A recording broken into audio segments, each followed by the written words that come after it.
All right, we are going to get started. So welcome to the Gibson Ek Parent Q&A panel.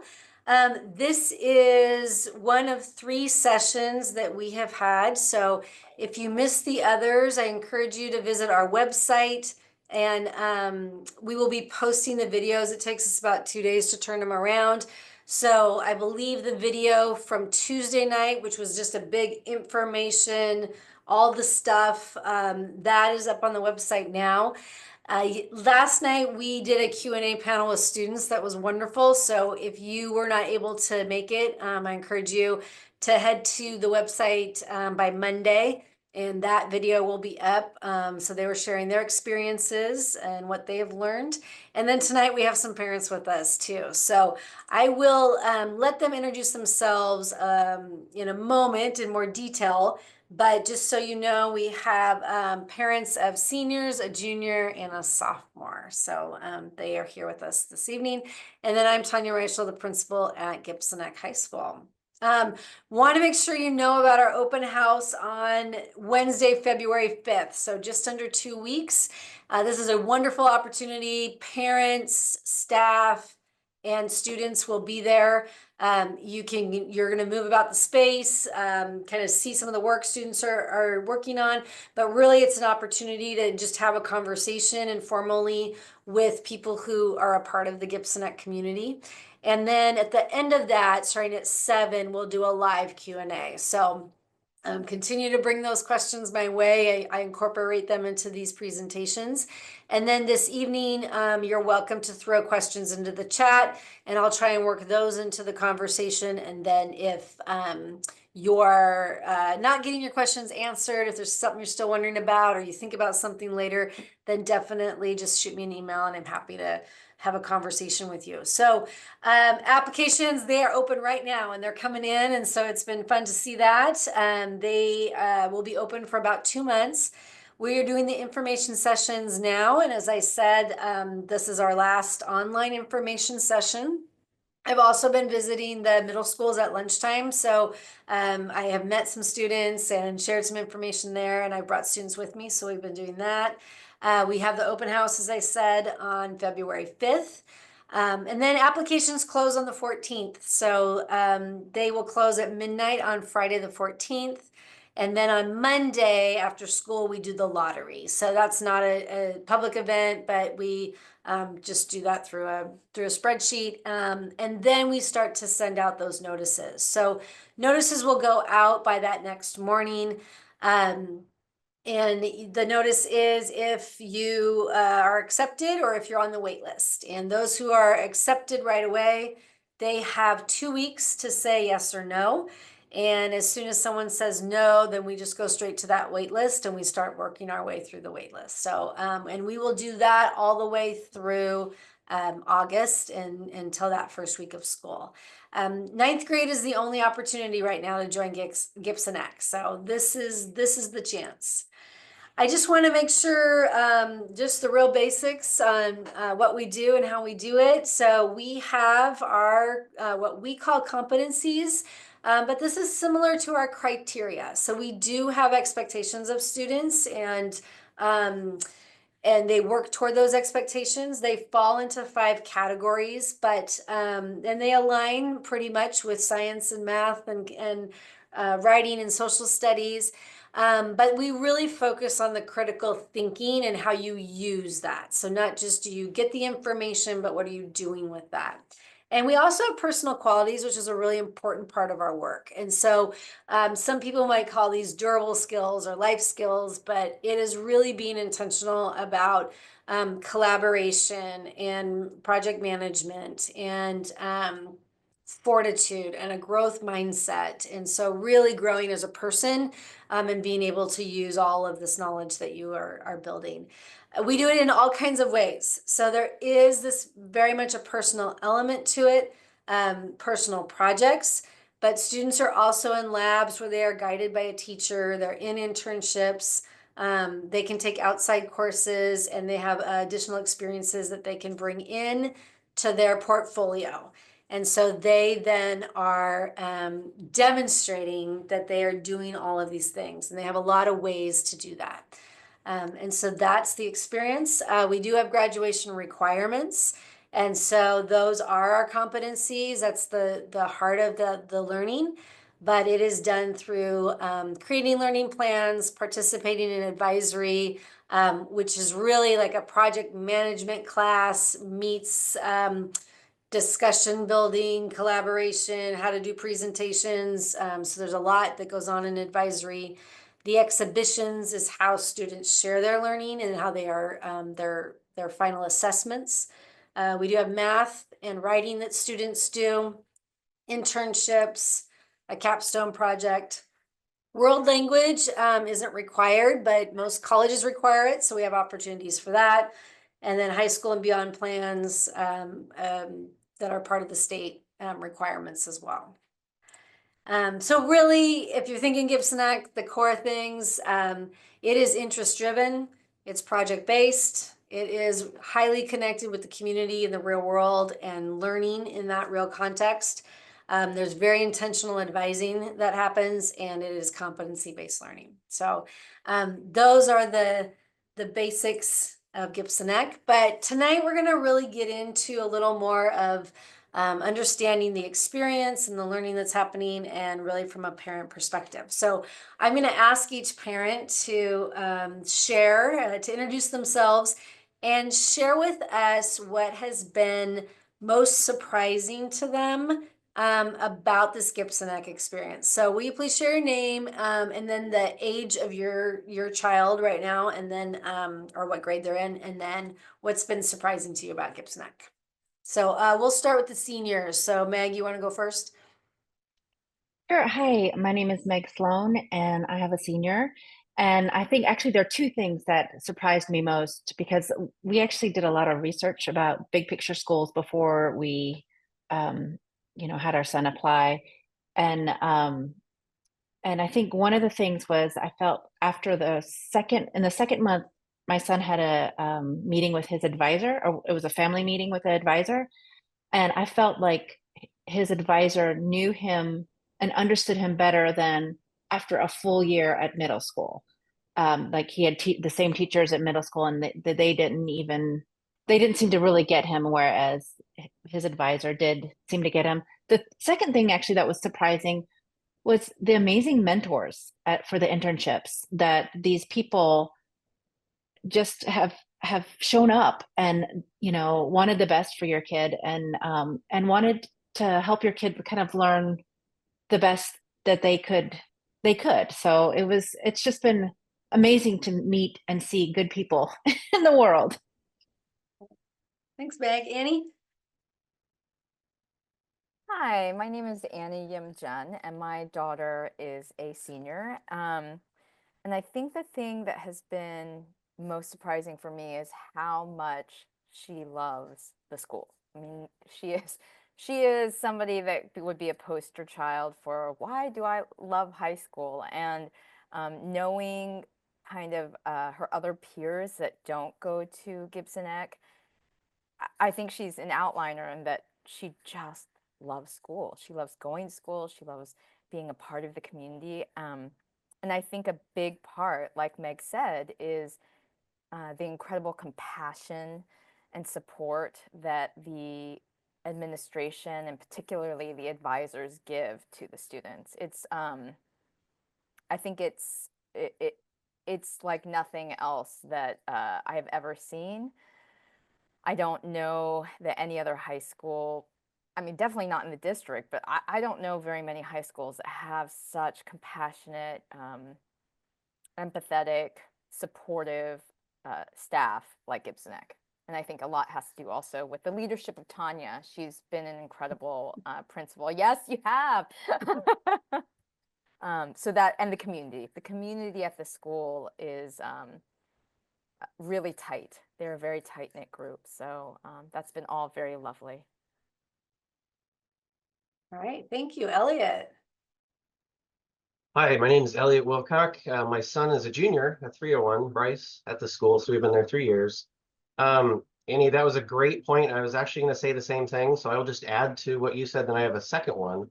I've had the opportunity to volunteer at several movie nights, And I've been incredibly impressed with the kids and how much they care about the school.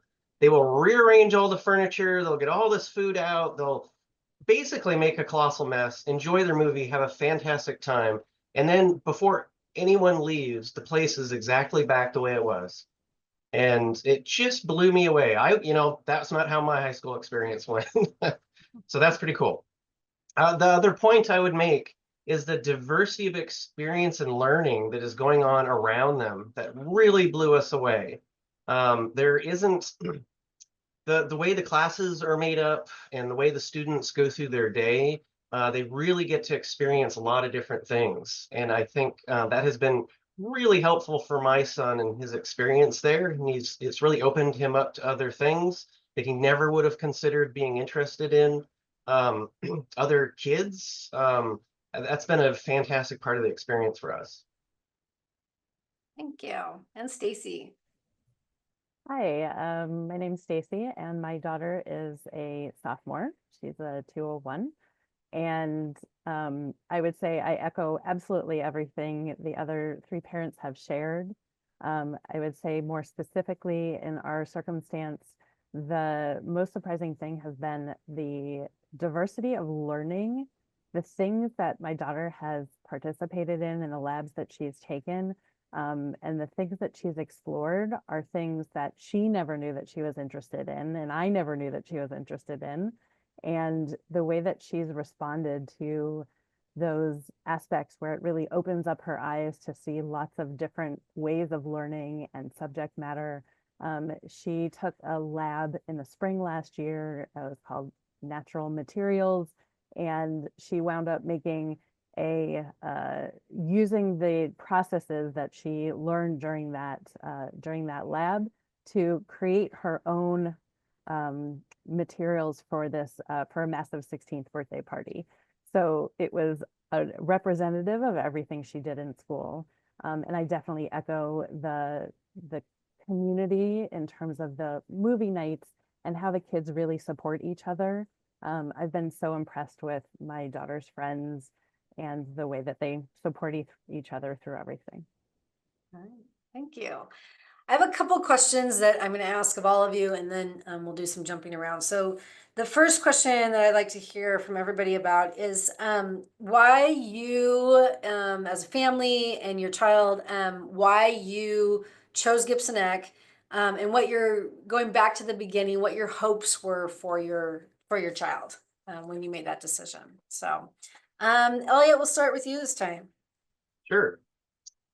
Well, we heard through our greater friend group a lot of great things about Gibson Ek. In fact, we heard nothing bad about Gibson Ek. And so we took that and decided to do some research to better understand. So my son struggled in middle school, and what he struggled with was remembering assignments, remembering dates, and so we found very much, my wife and I had to, be that planner for him. And we came up with many different ways, well, you could do it this way, you could do it. None of those really stuck. What it all finally came down to was, really writing him on these dates and really controlling this for him. And so we were looking for a different path because we were concerned, that wasn't working for us as a family, and it wasn't working for him. Certainly wasn't working for me. And the stress of it all, we hope that there was a different way. And then hearing about Gibson Ek led us to do this research. And we've been very pleased with the maturity that, there still is stress in school, and there's work that needs to get done. But the important part is seeing that maturity of now taking ownership of it. And he's certainly gotten older, but even as a 101, in the scary new process, we saw that the process itself lends to the students doing that, which has really been what we've been looking for in a school experience. Thank you. Meg? So yeah, I think when we have a son who is very interested in he's a self-learner, and what we found is that a lot of times his self-learning would get in the way of the typical school experience in middle school. And in fact, I remember thinking when he was a freshman, I remember being so grateful to be at the school because what he was interested in, he could pursue. Um, and I feel like, you know, the executive functioning of a regular school day was challenging for him. And I worried about, you know, okay, how's he going to do manage college? And, you know, and what you realize is like, well, this is kind of like a kind of a mini college experience of you get to choose your interest areas while you're pursuing your requirements for graduation, but you get to pursue your interest areas and do projects in them. And I think, you know, I feel pretty confident that he has the skills from working at Gibson Ek and doing the procedure at Gibson Ek for the interest-led learning and the projects. And I feel really confident that he's going to be able to manage college, which before I was a little concerned. Thank you. Stacy?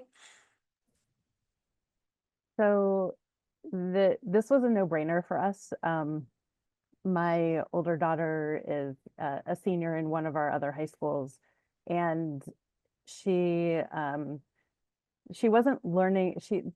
The way that she puts it is her love of learning was knocked out of her, which is really harsh because she loves learning. So whenever I would talk to my friends who had kids at Gibson Ek, they would just say how excited their kids were about learning, how invested they were in their learning, and not just learning to memorize facts, but learning the why behind what it is that they were learning. It was real and authentic, and it made sense. And so my sophomore, if she doesn't understand why something is happening, she's not invested in it. And not only does she get to participate in learning the why, she gets to drive the why, which is a huge piece of what drew us to this program. Thank you. And Annie? So I have kind of the opposite experience that some of the other parents have. When we thought about letting Mina come to Gibson Ek, a lot of my friends in my friend group that children were at Skyline or were going to be going to Skyline told me that not to send Mina to Gibson Ek because it was where very strange people went and that it was for kids that couldn't hack it at a regular high school. But I went to one of these parent meetings online, actually, and I listened to the students that were on the panel. And I thought, well, these kids seem pretty bright and they were very articulate. What they were doing sounded very interesting. And also, we were coming out of, my daughter is that year that we came out of basically having almost no middle school in person. All of, Meg and I can attest that Mina was put into lockdown, I think like just right into 7th grade, and then they didn't come out until literally 8th grade graduation. So she hadn't had any of that social interaction that's so important in middle school. And I personally felt going our zone school, Skyline, and going there knowing how massive it was and her not ever really having navigated going to anywhere in person, I was nervous about sending her to Skyline. So I thought, well, worst case scenario, it doesn't work out, but you can't go into Gibson Ek if you don't go in as a freshman.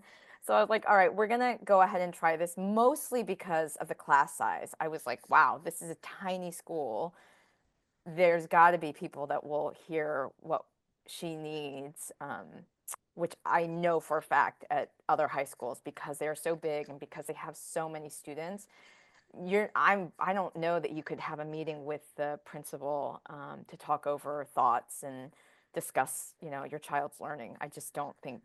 I mean, I don't know, Stacy, you have a daughter in, a bigger school, so I've never heard that. So I was like, well, we're going to give it a try. And obviously it has exceeded my wildest imagination. I had no idea that it was going to be like this. I always tell people when they are like, what's Gibson Ek like? And I always say, oh, it's like a Montessori high school. That's basically what I think of it as, a Montessori high school. And Stacy, Mina was one of the co-teacher of that design lab she was talking about. So it just makes me feel so good to hear that Maya loved it so much. Thank you. That is a good segue. I think that, there is this is this different thing. And so when we think about traditional school, we know what it is. So we don't know what exactly classes students will have or what their teachers will be like or their experience, but we have a general sense. So it is this big leap of faith. So I'd love, Annie's, shared some of those like initial, like, I don't know. So I'd love to hear from others of you. What were some of your concerns? And then how did you, how have you worked through that? Or what have you, are you in it or are you at the other side of it? Or what are some of those more anxiety inducing pieces? If anyone just wants to jump in and share. Well, I'd like to say that my husband went to kind of a similar school when he was younger and had a bad experience because teachers weren't showing up to teach. Like, he wanted to learn physics, and the teacher wouldn't show up, and so he was really hesitant about this. And I think ultimately, this school will be as good as what your kid puts into it. I mean, and just like any other school, like, you can have super achievers at Skyline, for example, but, this school will, this school doesn't hold, whereas a traditional school can hold a kid back. This school lets the kid continue to pursue what their interests are and basically can let a kid fly, on in learning. And I think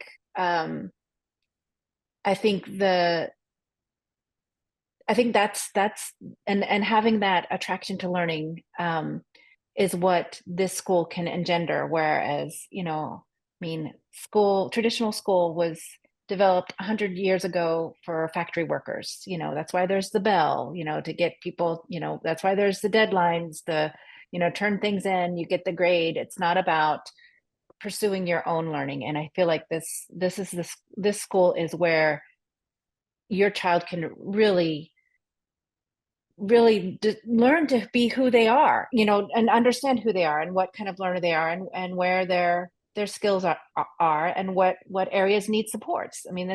This is what the growth piece that Tanya was talking about. It's like it helps your child learn about themselves too, which I don't think you get that opportunity in a regular school.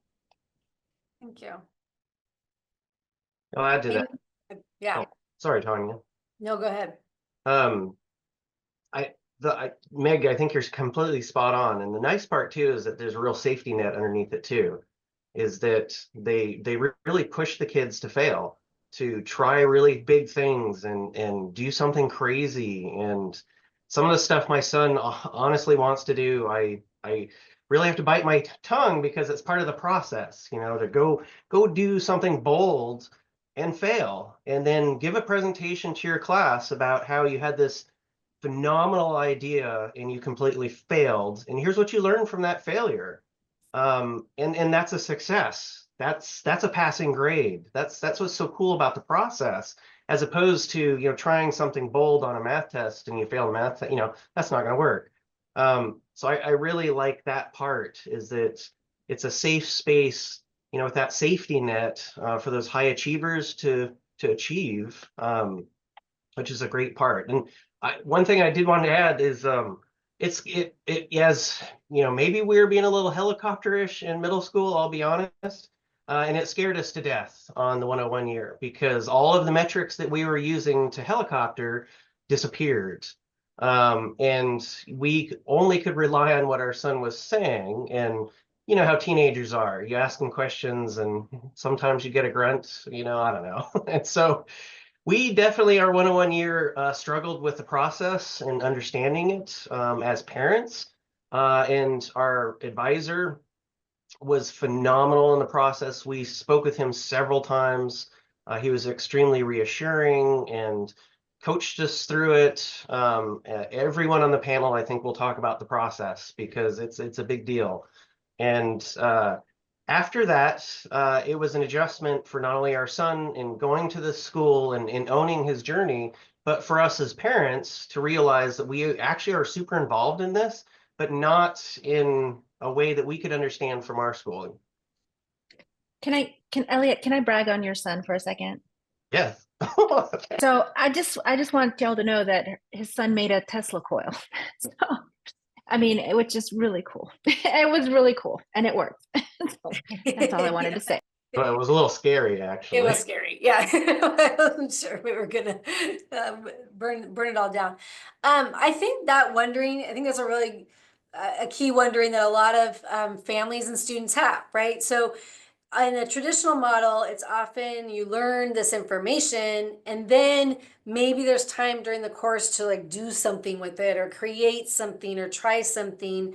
And we've flipped it. So we're doing the like go create and try. And as you're doing that, we're gonna bring in like this information. So we might say, okay, we're gonna pause because you need to go understand. If you're gonna do this Tesla coil, there's some stuff you got to go understand to get these concepts. So I think that can be one thing that's a little tough. Like, how do you do it? We have a great question in the chat that's specifically about, like, for example, for science. So, Annie and Elliot, both of your kids have really, I mean, all four of your kids have, they're doing science stuff. But I know, like, there's a really good contrast between Elliot and Annie's children about like how they've gone about getting like the science as they're doing some stuff. So Annie, could you just talk a little bit about what you've seen about, how do you get science in if you're doing all these projects? Yeah, that's a really good question because I've been one of those parents who was dubious about these kids graduating and whether or not they were actually learning other things that traditional school was teaching them. I was like, they're not memorizing the periodic table. They're not, using the scientific calculator, all these things. But then I also step back because I kept hearing from my daughter's advisor, trust the process. I don't use the scientific calculator. I don't know the entire periodic chart anymore either. I could not do chemistry to save my life. And what happened with my daughter was she has come over from the science and from art. Mina is a very artistic human, and she, like Stacy shared, she created and taught this course on something that she's very passionate about, which is sustainability, but through the lens of art, which is the natural dyes, but then also within the science world, which is what are the chemical necessities to create these natural dyes. So that's how you get science, and it's a holistic look at different things to question why, how, and then they deep dive in order to figure out what makes all those things happen. At least that's been for my daughter's situation, and it's been kind of phenomenal and amazing to see. Yeah, and I think too, then so she's had those personal projects. She's also done some internships with scientists, and so she's learning deep things there. And then she's taken some running start classes too that kind of pull in some more science things too. So it's a good example of like there's all these different ways to come at it. So a design lab, a personal project, internship. And so yeah, it may be that Mina's not going to list chapter titles of everything that would end up in a science book, but it's does she know how to see a problem, set up an experiment, conduct it, go through the data analysis, and do that real thinking? Can she think like a scientist? And that's been a real a goal. I do want to say that one of the things her junior year, which gave me a lot of peace, was when she took science classes at Bellevue College.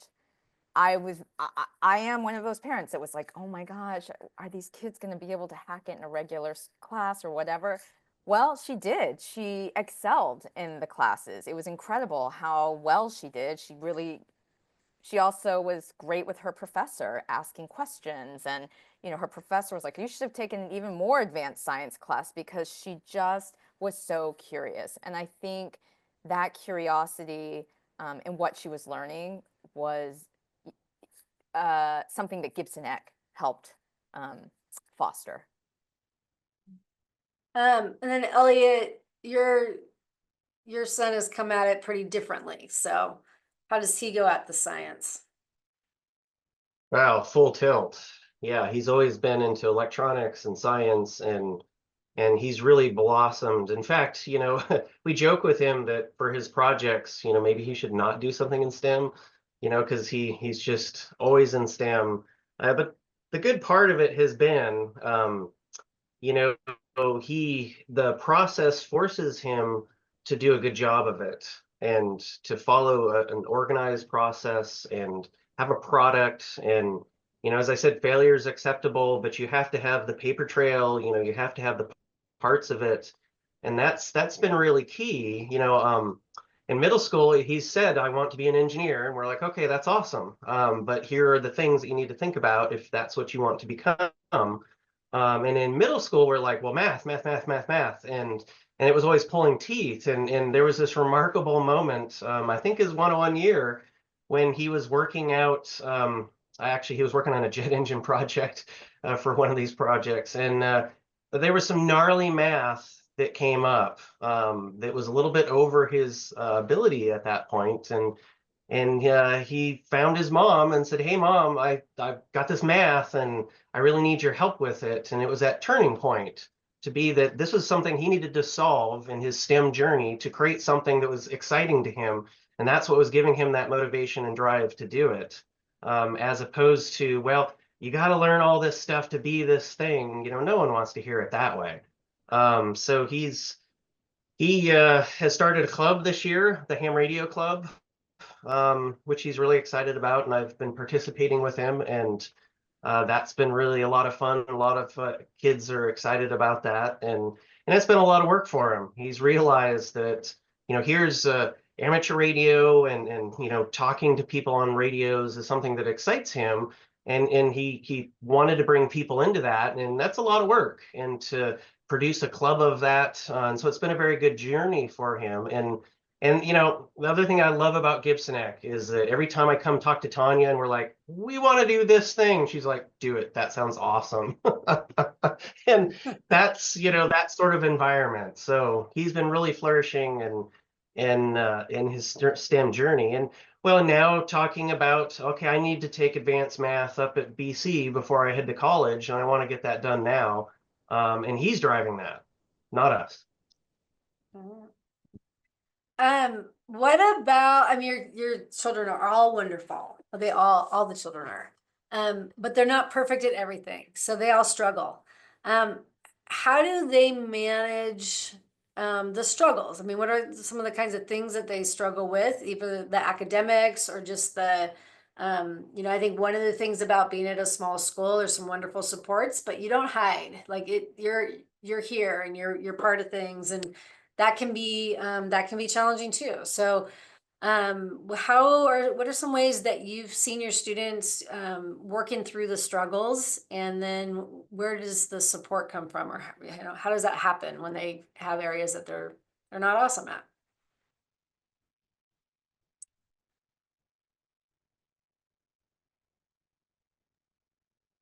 Well, I think one thing I can go. My son's pretty shy and has a lot of social anxiety, and I've there are times when he still gets anxious about having to do a presentation, and I think, I guess, in messing up in a public space, in the advisory. And I can ground him again, by saying, well, has anybody ever made fun of you at the school? And and it's like, no. And aren't these the people that have supported you, now that he's a senior, all this time? And yes, because that is something that community of Gibson Ek is as important. You know, how to be a community, how to contribute to your community, I think is as important as as I mean, I don't know if maybe I'm saying this wrong, but I feel like it's as important as academics. And so, you know, my son is a rocker, and you know, meaning that he does a lot of stimming, and he had his advisor say, does he want reminders to stop doing that? And my son was like, no. This was like in one of our first meetings, and his advisor was like, okay. And you know, and I know that it can be annoying to some students, because I had another mom who in his same advisory say, oh, you know, my child is annoyed by it. And I was like, oh no. Well, I was like, tell them to stop, you know, because that's part of advocacy and part of him, my own son, to be aware of that. And she's like, no, you know, I mentioned it to them, and they said, no, people have to do their own, you know, do their own thing, and I could just move away and put on, you know, headphones and just, you know, turn my body so I don't see it, which is, I think, to me, that is an essence of the community aspect of Gibson Ek, and that, you know, to how do you manage yourself when there are things that you don't have control over, of other people's behavior, and I guess, but in a kind way. I mean, in a thoughtful, being well, empathy. I mean, this is part of the whole process, and I think I was just surprised at how much empathy is taught and is expressed at Gibson Ek, and I appreciate it so much. Other things where you've seen like that, yeah, the struggle or any growth or areas where, yeah, it's not always, there's these real proud moments, but the stuff that's tough. I mean, I think just like raising any kid is tough. So there were lots of tough moments in high school. There were a lot of them.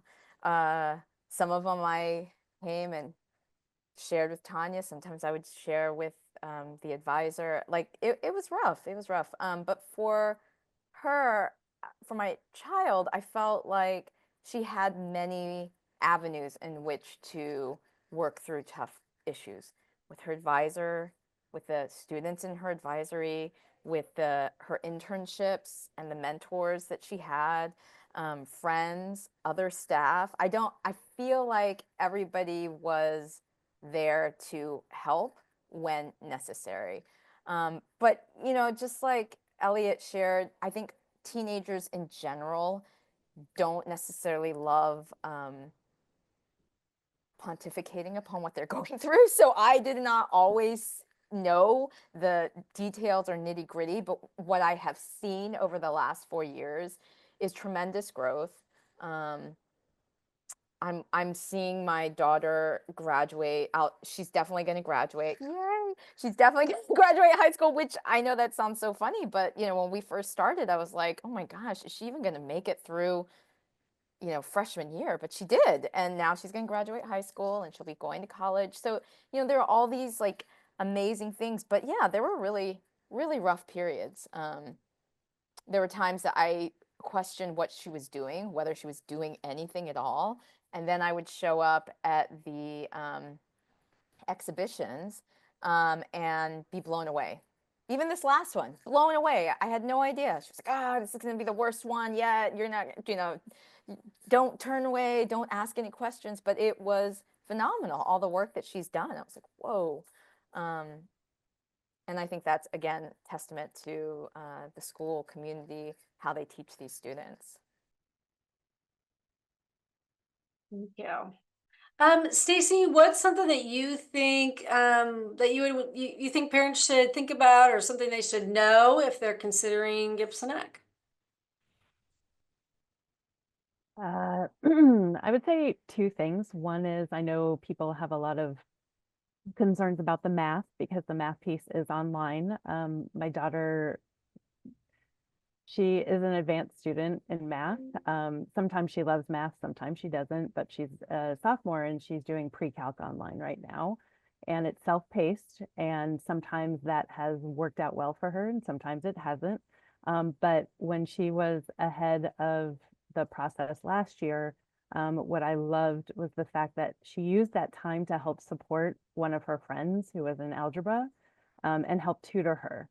So there's that piece of, this is not just about me. This is about our community. It's about helping each other out. She's excited to take classes at BC next year as part of Running Start to continue the math. So what I love about it is the math isn't just part of math. The subjects aren't separated out. They all seem to interconnect at different times. I know that a lot of the hesitation has to do with the way that we learned things as a kid and the way that society still in general learns things. But what I've been fascinated with is the process of learning doesn't happen in, everybody takes chemistry as a sophomore and everybody takes this class at this particular time, but it's fluid and it's motivated by their interests. So they'll still come across, and that's what I've noticed, especially this year, they'll still come across the same concepts that are taught in traditional settings, but they will come at it in the way that is motivated by their learning or whatever project it is that they're working on. And that unfolding has been one of the more interesting pieces that I didn't know would be a part of this. So that piece has been better than I expected. The other piece that has just really blown me away is internships. And the real world experience that she's getting, the support that she's getting, and that when they talk about, applying for your first job or what are you going to put on your college application, as I'm helping my other senior with it, my sophomore already has more things that she has experienced at this stage than most sophomores ever do. Based on her internships, which is going to then lead to more and more and more supporting her, the things that she's interested in and the direction she wants to go. So it's all intertwined. And I didn't understand the trust the process statement until you just trust it, because it unfolds and it just blows you away. I think one of the ways, one of the challenges that we can see coming in is that we do ask a lot of students in their learning as we're building that agency that they have to really be in control of those learnings and learning how to learn, right? What we really care about ultimately is what happens when they leave high school. And so we're preparing them for that by putting them in it. And that can be really hard. So we have freshmen start really working on project planning and management, and how do you set a goal and then see priorities and go after those priorities, and how do you advocate for yourself, and and there's a lot of supporting that, but we really believe in learning by doing. So that means you got to do it. So right out of the gate, you got to set a goal, you got to pursue that, and then you might have to struggle and fail and not meet it and figure out how you're going to deal with procrastination. So can someone just talk about that, watching that unfold? That's got to be a little nerve-wracking to see, and then just you might still be in it or you might be, moving through it. So any observations or advice on that process of watching your student become a learner?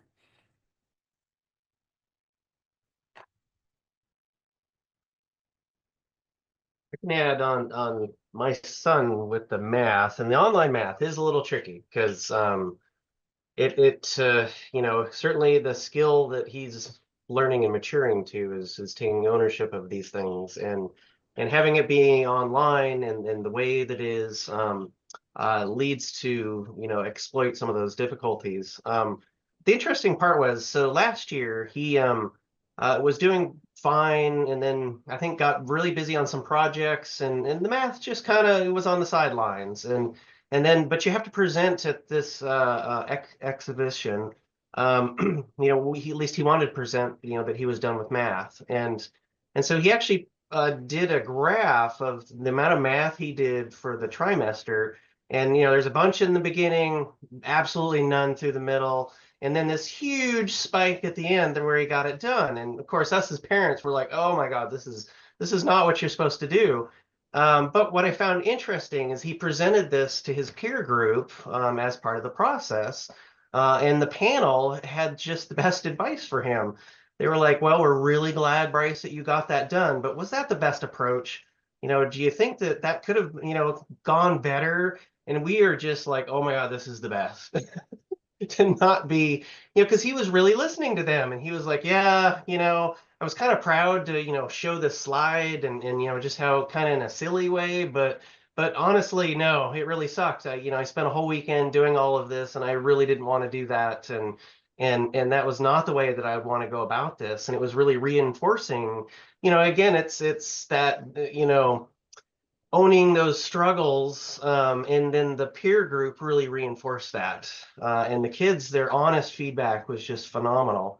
And I see a lot of those little learnings where kids want to have fun and they want to do crazy things, and there's nothing wrong with that. But I love the reinforcement I see at Gibson Ek to be like, all right, you're kind of getting a little out of the lines here, just so maybe you might think about bringing that back. And the kids really support each other in that. And we as parents can be advisors in that too. It just makes for a much better relationship around the learning. Yeah, I love that, Elliot, because I think that teenagers, I mean, they really don't want to hear from their parents. They don't want to hear what they're supposed to do. They don't want to hear advice. And I think that the peers being able to see things and be able to share with each other in a constructive and encouraging, but also like real way is so effective and allows them to be open to that growth mindset that Tanya was talking about, that they're like, oh yeah, you know what? You're right. That actually would be a better solution, and I'm going to try to implement that. It's kind of incredible. I also loved what Stacy said about the agency, because I think that this learning is truly about giving students as much agency as possible in that Montessori kind of way of, I'm interested in something and I'm going to figure out what this means from all different angles, and learn in that way. And also, trusting the process has been so difficult as a parent. I I, I would joke with Mina's advisor that I was just going to make a stamp on that and was just going to shove it in his face the next time he said that to me. But it's true, because I don't know. I, I I can't even tell you. I can close my eyes and I can remember the first days that we were there at Gibson Ek, but here we are towards the end of it, and it, I'm not exaggerating when I say my daughter has grown so much. She is also an advanced learner, but the way Gibson Ek unfolds that for your child is so unique and different for every child. I will say, it's wonderful to hear from all of you, and you have wonderful children who are just doing great things. But I mean, your kids walked through the door the first day and they weren't like all put together and had it all going and everything was working out. They were turning everything in on time and and so that's been growth in everybody. And I just want to mention that, because it's not that students have to walk through the door as these put together, amazing, articulate children. And then, but it's just really like, all right, who are you when you walk through the door? And what's the next, where's the next place that we're going with that too? I do want to get a little bit, just questions that we get quite a bit. So Meg, you offered to share about, what does it mean to come to Gibson Ek if you're supported by an IEP? So you want to mention a couple things that maybe for parents to consider? Something you want to talk about? Yeah, actually, I think one thing just about the process that Gibson Ek has is that, I feel like it's like almost having an IEP on top of an IEP.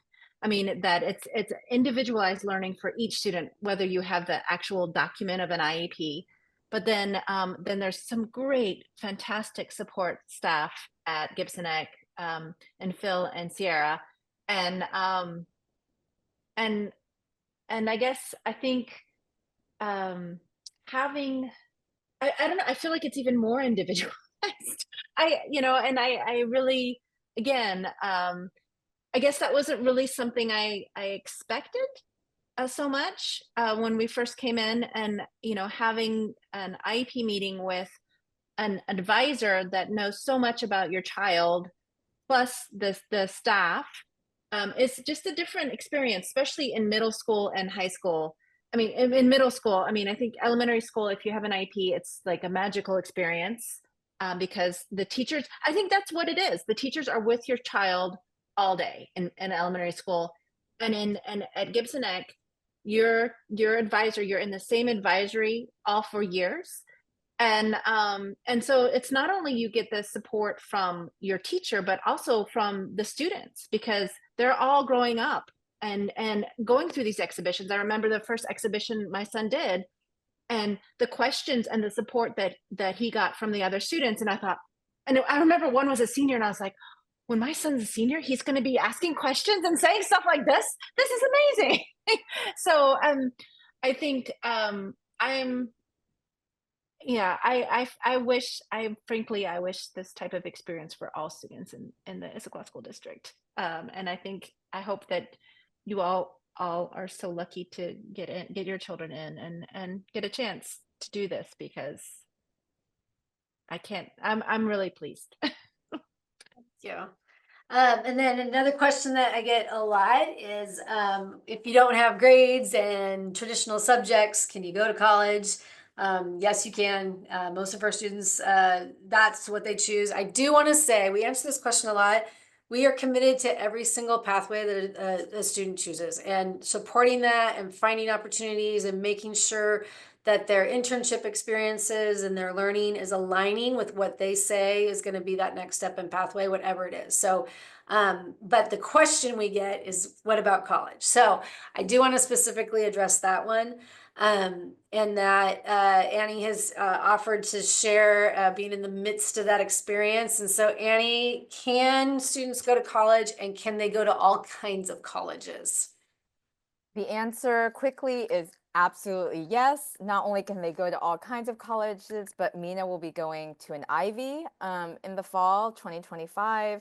So, I mean, if you had asked me freshman year, Freshman year, junior year? even junior year, maybe even the beginning of senior year, I would have been like, I don't know.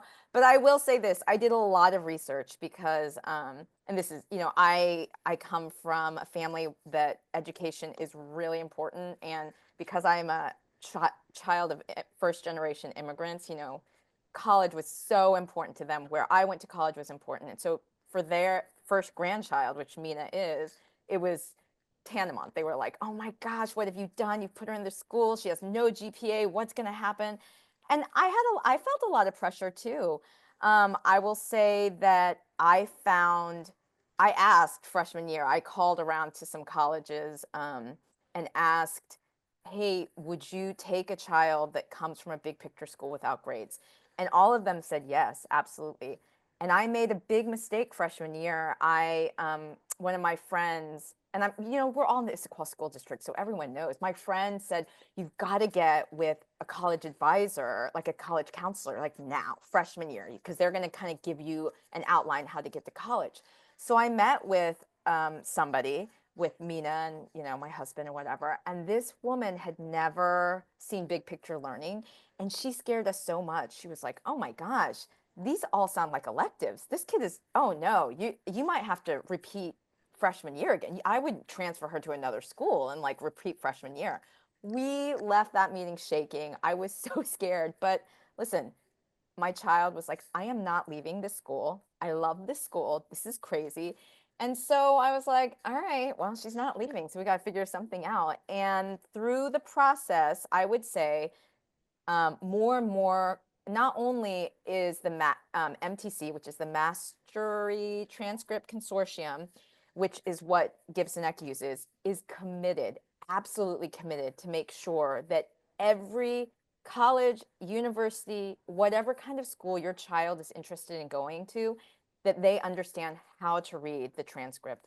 And these schools nowadays, I got to tell y'all, when all these kids are going to these other high schools, these huge high schools in really great districts like Issaquah School District, they look the same. Like there's so many kids doing IB classes, AP classes. It's very hard to distinguish different students. They're all getting fantastic ACT and SAT scores. They're all getting 4.0s or beyond. They all have all these amazing extracurriculars.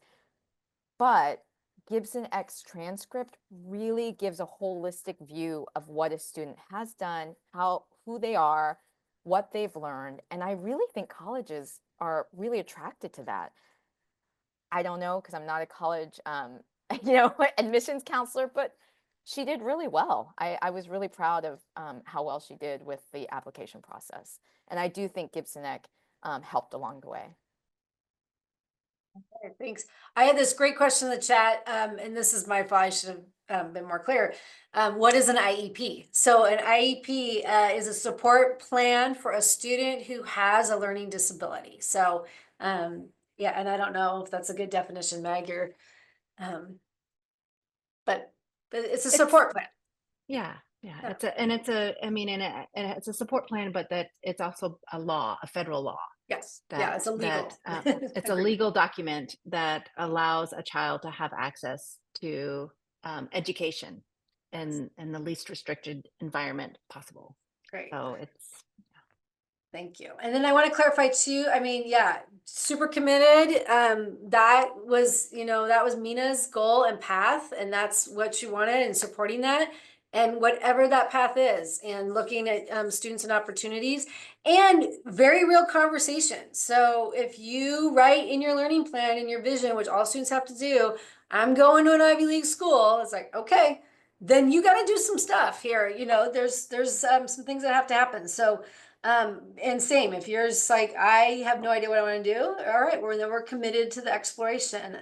If I want to be an electrician, okay, here are some things that need to happen. So making sure that we're exploring, and we're not telling students they have to choose a career and a path the day they arrive, but they have to be thinking about and in that conversation that whole time. So thank you, everybody. Just a couple other quick things that always come up. We do have transportation. We don't have transportation to internships, but on Tuesdays and Thursdays, students can take the bus to Gibson Ek, and then we can create internships to walk from Gibson Ek if that's an option. We do that with a lot of freshmen and sophomores in particular. Students also take Metro on those days, and family transportation as well. So that's there. Can students play sports? Yes, students can participate in activities outside of the school day. So sports are after school. There's some clubs after school, and they can do that at their Boundary High School if they choose. We don't have transportation for that, but they can do that. Some things to think about. Gibson Ek it is a really wonderful place, and there's a lot of opportunity. And we do offer a lot of flexibility and a chance to sit and to dig in and to do some really amazing work. We can't offer everything. So we don't have band, we don't have an orchestra. I wish we could. We only have 200 students, so it would be hard to create that. So there's some really wonderful things that our schools do in Issaquah. And so really just considering that and really thinking about the pros and the cons. I hope you'll come on February 5th and to ask us questions and to engage in those conversations. Check out the recordings, the website for more information, and then please reach out and email me if you have any questions. So thank you, panel. Thank you, everyone who participated, and we will post this next week up on the website. Thank you.